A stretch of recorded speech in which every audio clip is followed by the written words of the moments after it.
Hey everybody, welcome to Leon's Chainsaw Parts and Repair. We probably have done one of these videos before, but it's been a while, so what the hell, we're going to do it again. I'm looking at Robert's carburetor from his McCulloch, I think it was a 110. Probably a later one. This is a Zama M1 carburetor. And he said it had been sitting on his shelf for many years. Got it down. Wouldn't start, so he primed the carb, ran good, died immediately when the prime went away. And he didn't want to tackle the rebuild on the carb, but that's where I think the problem is. It's a stiff diaphragm gasket. I'm just doing a baseline pressure test. It's actually holding perfectly, but if you have a stiff diaphragm, it's going to hold perfectly. So let's just tear into this critter and we'll see what we have. Alright, come on, there we go. I have a bad habit of zooming in and then forgetting I'm zoomed in and getting stuff out of frame, so we'll try to avoid that this time around. I can use the zoom on the video editing software, but if there's something I really want up close, I can only about double the size, where if I do it this way, it might work better. We'll find out. So this style of carb, I mean, it's only 4 screws that hold the whole thing together. Unlike a lot of other style diaphragm carburetors, this one can't be tested in any way until it's put back together. You know, you can't put the fuel pump side together and then test the inlet diaphragm. It's all or nothing. So we're going to go through this a piece at a time and see what's up. We'll start right here.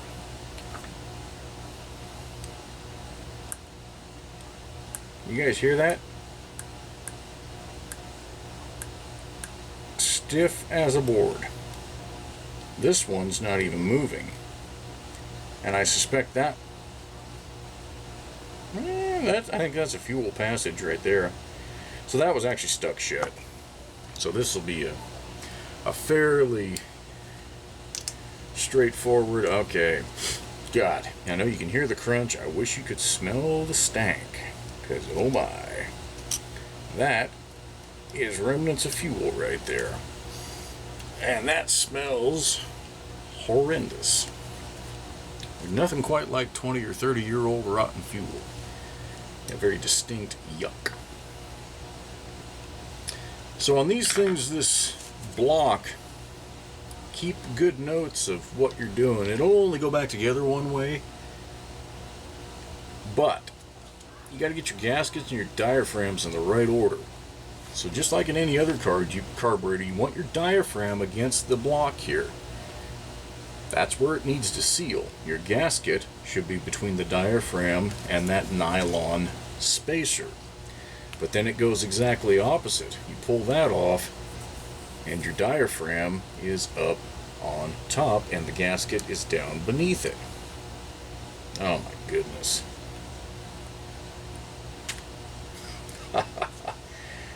Well, I have absolutely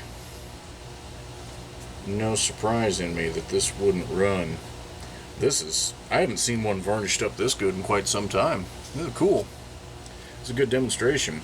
So this plate you need to save. The new kits don't come with that, but it indexes into the inlet arm right there. So this is what should be moving.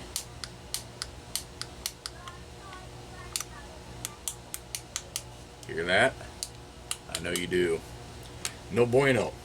No bueno at all. Now when I push on the fuel inlet arm, I can't even get that needle to move right now. So the kit, oh crap. Oh, that was tight. Varnished in place.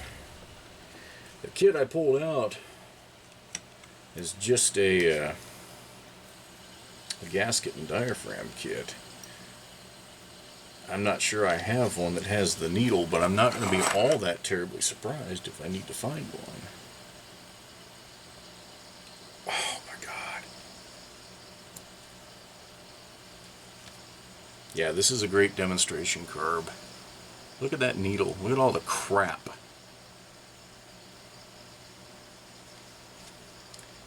And you can't even, I don't even think anything will flow through there right now. This carb is a classic example of what will happen if fuel sits in one for too long. And again, this one was several decades, but it has just, oh yeah, whew, it has gone completely rancid. It's gone beyond a gel to a varnish. What the hell? There we go.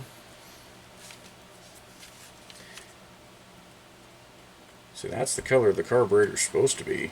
I am literally scraping varnish here. Yeah.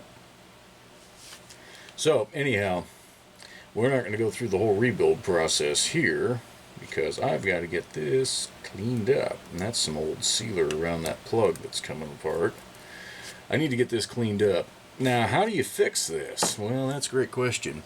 I'm going to start by doing a pre-soak with some carburetor cleaner and trying to scrape the real crusty stuff out, like in this passage, and get some air and cleaner through here. Now, obviously, I need to be careful not to blast myself in the face while I'm doing that, but I need to get some pressure through there. And most of these Zama carbs, yeah, this is the high-speed nozzle right here. That can be driven out. And I'm probably going to. You got to back off your high-speed screw so that it's not in there at all, and you can drive that down through the carburetor throat. There's going to be a check valve in there, and if this thing is all gummed and crapped up, that check valve may be destroyed. I'm hoping that's not the case. I'm hoping I can clean this in some gasoline, some pure gas, and have that be okay. But the rest of it, whatever the carb cleaner doesn't immediately break loose, this may get soaked in a can of fresh, or a jar of fresh gasoline. I've got some non-F in here that would help break it apart too, but that's what it's going to take, is some time soaking. When it gets to be this crummy, that's about all you can do. So anyway, yeah, I intended to go ahead and throw the kit in, but with it as messy as it is, this is actually a really good example of what can happen when untreated fuel is left in one of these things long term. And it gives you guys an idea of what to look for. If you get that smell right there, and I know you guys can't smell through the camera, but if you've ever popped, first time I ever smelled that, Honda Trail 90. My dad had not used in almost a decade. That's the first time I smelled that smell, and it's always stuck with me. Anytime I smell it now, I go, oh crap, we got some work to do. And on this carb, we got some work to do. Okay, so this was one dirty, crummy, messed up carburetor.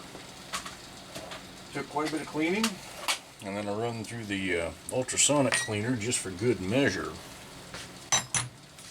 But got pretty much got it cleaned up. Not 100%, but close. But I still want to check this high-speed nozzle and check valve assembly, because this can really cause trouble for folks. Alright, now I can see that the low-speed screw is well back away from that, so we can go ahead and drive that through into the carburetor throat.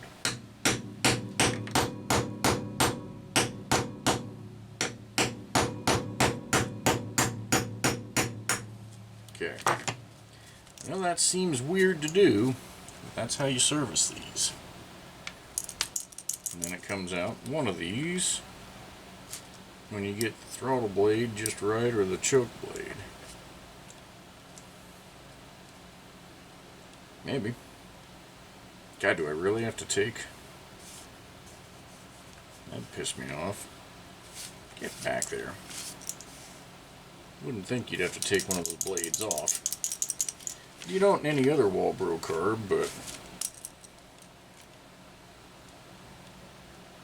Huh. That's funny. And not funny in a ha-ha good way.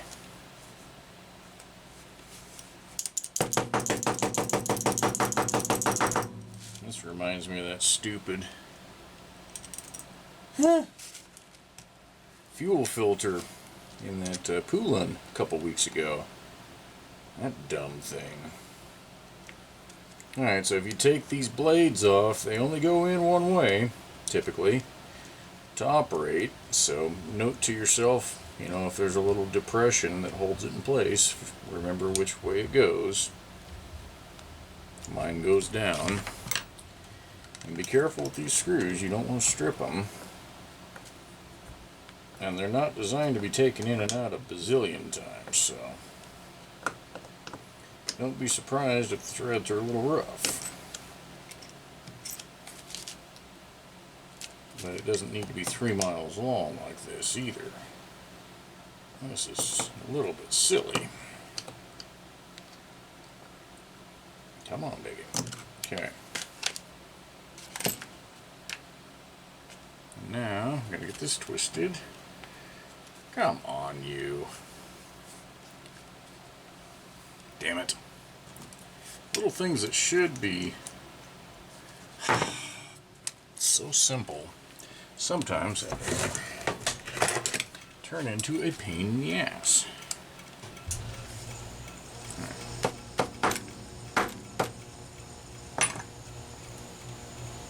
Okay, I'm getting tired of this. It shouldn't be this difficult. And how the hell it managed to wedge right there.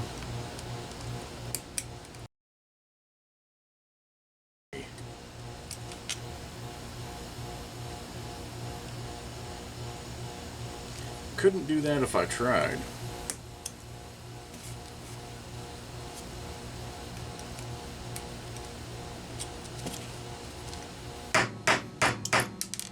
There we go. Alright, all that horse crap. So you can see there's a hole right there. That's where your fuel will enter, no matter which way you turn this. And you can see there's a check valve down in there. So, what we're going to do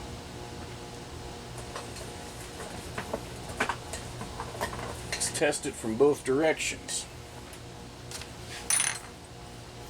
You can do it with your carburetor tester. You don't want air going back. So that's the primary test. You want to put this in and leave the banjo hole uncovered there, and then try and pump against it. Look at that. I mean, it leaks down. They're naturally going to. But it's actually holding pretty well. I'm happy with that. That will run. Now, alternatively, you want to cover the banjo hole and go from the other direction to make sure it flows freely. Oh wait, dumbass. I can't do that. Because I'm not... I need to put a little something in there. So I guess I'll have to try sucking through it. Which tastes like crap because of old fuel, but could use the other... the one I use for the crankcase pressure testing.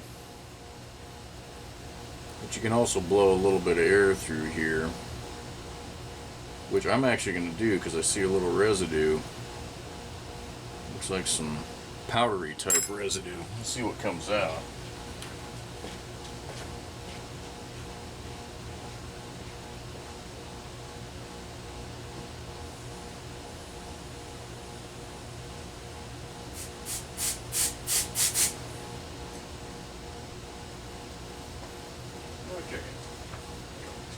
I just pulsed a little air through it and I could see this moving, so we're good to go there. I'm going to go ahead and put this back in. Obnoxious little turd it was.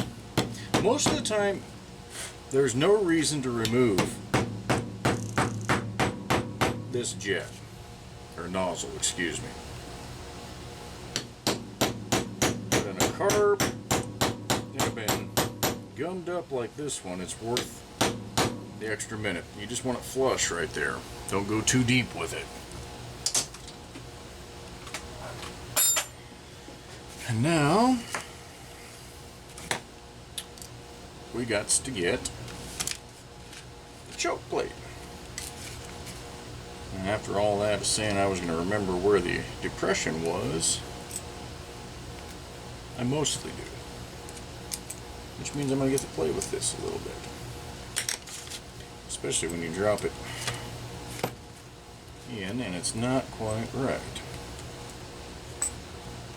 Now, that's exactly 180 degrees off. I can see the old mark. There we go. There we go. That's very close. And getting this to restart can also be a little bit of fun.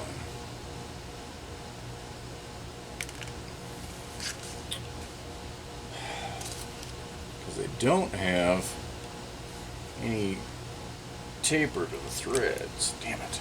You nut. Come on. So getting it to start in the hole here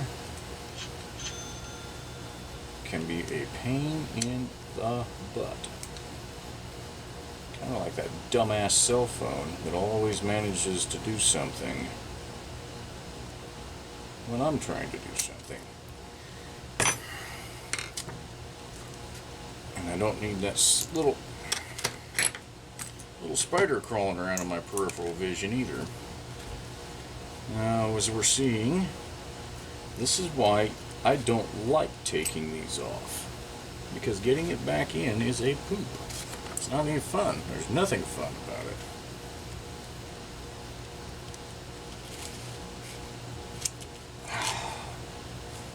These threads just never want to restart. Damn it! Come on.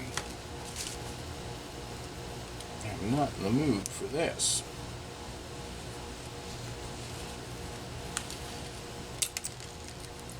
Well, this is fun, isn't it?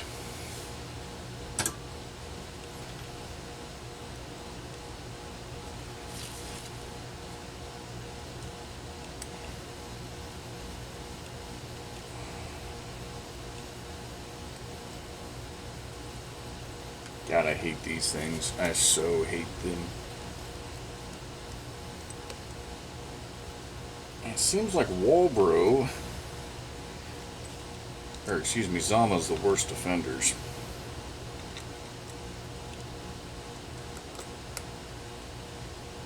Why they can't make these shafts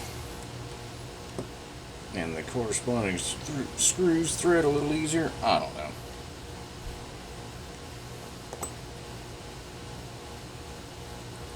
As you can see, there's nothing good about this, so piss off. I probably don't have a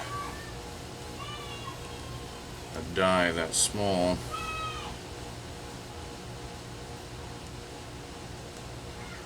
Those threads definitely boogered a little bit coming out, which is funny because they both are, they're both brass. Pretty soft, I know that. Nothing like burning up camera time with a bum piece of junk screw.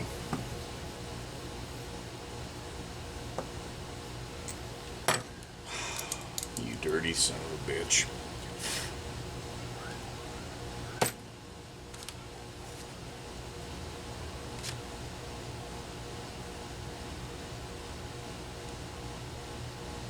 What a piece of trash.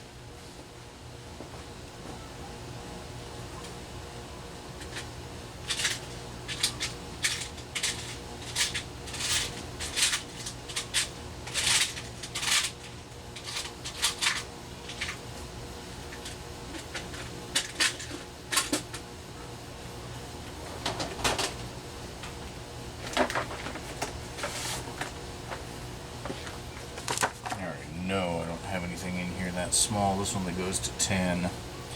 And that's, oh, bull. Bull, bull, bull. There's a 6. 632. Is this a 6 or is it a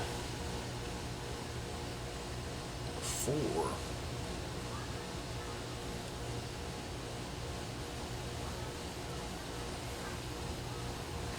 I guess we'll find out. I got nothing to lose at this point.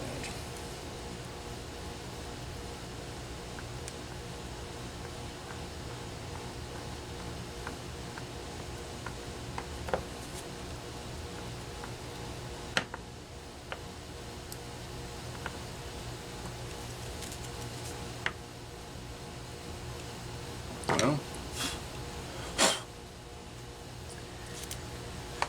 let's just see if that made a difference.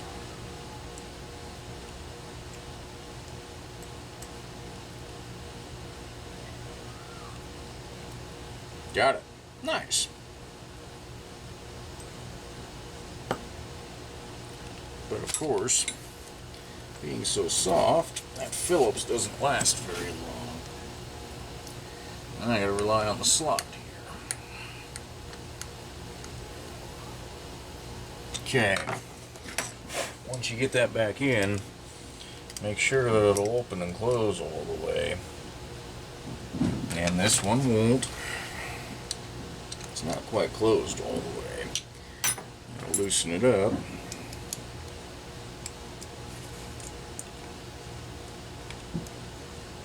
See if I can tighten it down without this moving.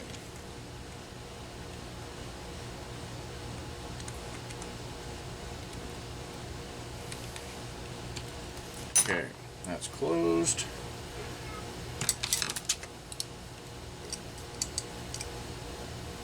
And that's open. Alright, let's get back to the business at hand. There's one last thing that we need to do before we can start putting this together, and that is to clean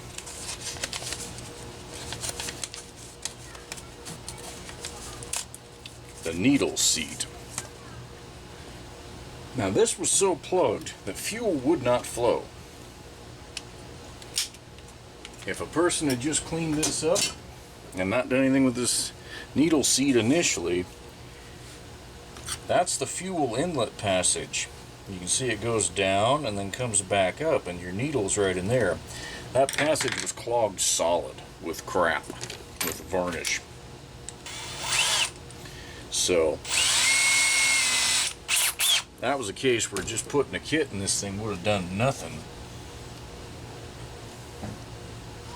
That's just some fuel mix.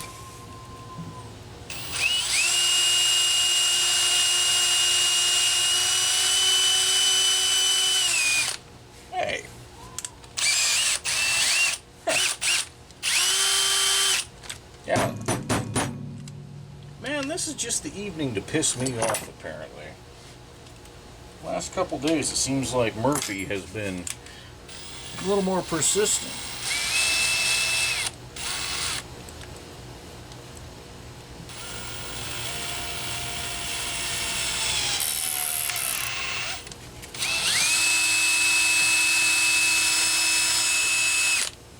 Okay. And I'm going to assume, oh yeah, see, there's a brass insert in there, and I can see brass color again. So, I'll count that as a success. Dug out a kit that has some more goodies in it. I can reuse most of the, I can use the arm, the spring, the pivot, but I really want this new needle. That is an absolute must. And of course the new diaphragms. The rest of that can be saved for later. Alright, so on principle, I always do this. Stretch that spring just a snap. There we go. Drop it into place. Assemble the arm and axle here. Make sure that's moving freely. I've got all the gum out of it. And then we'll drop this bad boy into place.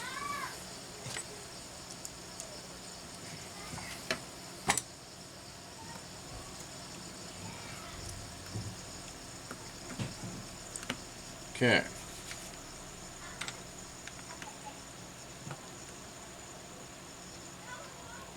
Nice and tight. And we have movement. Doesn't look like much, but that's enough. You know, it doesn't actually have to lift the needle as much as it just has to pull off of it. Even a little bit right there, there's going to be enough pressure in the fuel tank. That's going to flow plenty of fuel for this little saw. So then your nylon disc that you saved, and I know you saved it because we talked about needing to save that, will go in there. Remember,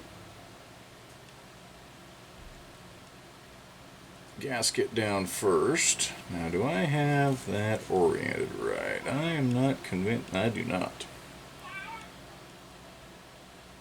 Let's see. Oop, I think I had it 180 off. Yep, there we go. So then your diaphragm will go on top.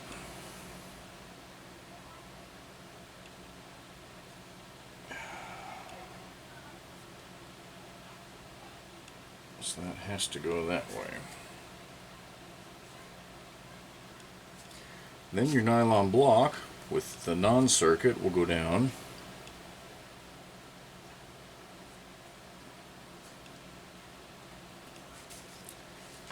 Then your circuit gasket will go down. And again, these are set up so you can only put them one way. You can't get it wrong because it won't fit if you do. So that's kind of a built-in protection. And then your fuel barb faces towards the bottom of the carburetor. That's it. That's all there is to one of these damn things. And most of the time, that's as far as you're going to need to go, is those diaphragms and gaskets. You won't normally have to go in and drive out the high-speed nozzle and all that other jazz that we did, but you know, I'm working on this for someone, and I don't want there to be any question that there was anything left behind. I'm comfortable this will run, and we will pressure test it in just a moment here.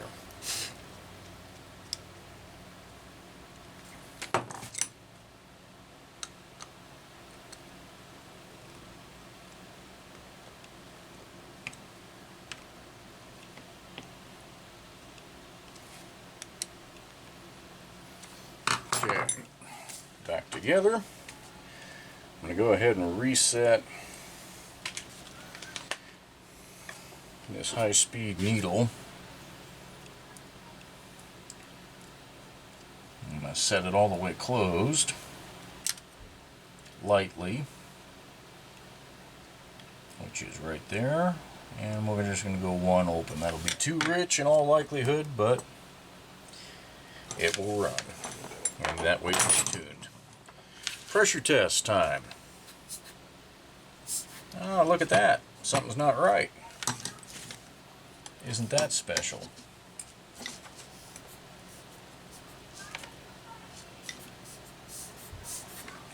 Now, I can't actually hear it hissing out in the carburetor, but I'm guessing it's going out in the throat. I don't usually see these gaskets leak, and they aren't. So like I said before earlier, that's where it sucks with these things. If there's something off, you're going to find out about it once you've got the damn thing assembled. There's no way to pre-test it. So you just got to play the game. Again, I don't see anything wrong here. That lever height looked good.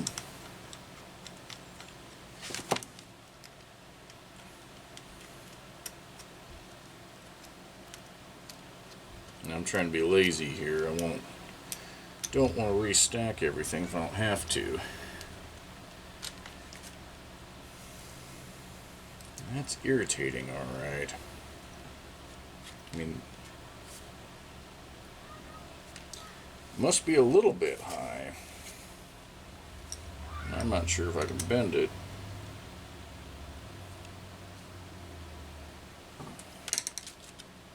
Find out. Say it sucks, but you basically got to take the sumbitch apart. I got it backwards again. Dipstick. Gotta take it apart to figure it out.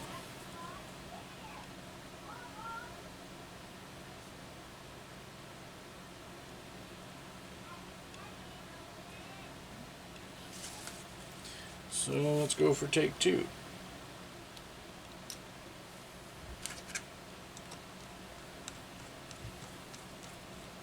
It's amazing, some carbs, they just rebuild quick. And then there's those other ones that like to fight with you a little bit. These are reliable carburetors. Once you get it right, it's fine. Zama kind of has a bad name amongst the classic chainsaw community, but and their new stuff, I mean, it maybe is pain in the butt trash. These older carbs, actually, I don't mind them. But, like I say, you got to get them right to begin with. Alright, take two. Leaking like a sieve. Irritating to say the least. It's possible that new needle, I didn't get the seat cleaned as much as I thought it would. But I've already devoted way more time on this video than I really care to this carburetor. This was supposed to be a quick in and out, blast it out, get it returned. Best laid plans, right? We know it has to be that needle leaking.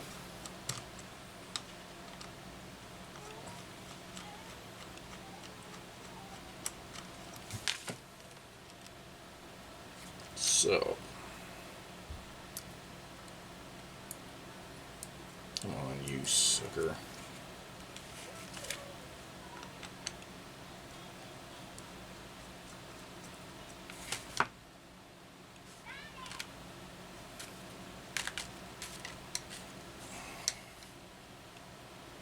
I don't know, that seat looks clean enough to me. Adjust this a little bit more. Do a spring stretch. A little more radical that time.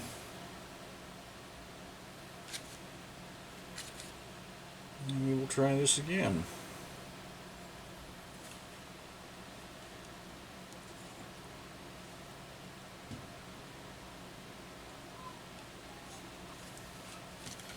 You guys all know how much I like doing stuff more than once. It's like my favorite thing ever.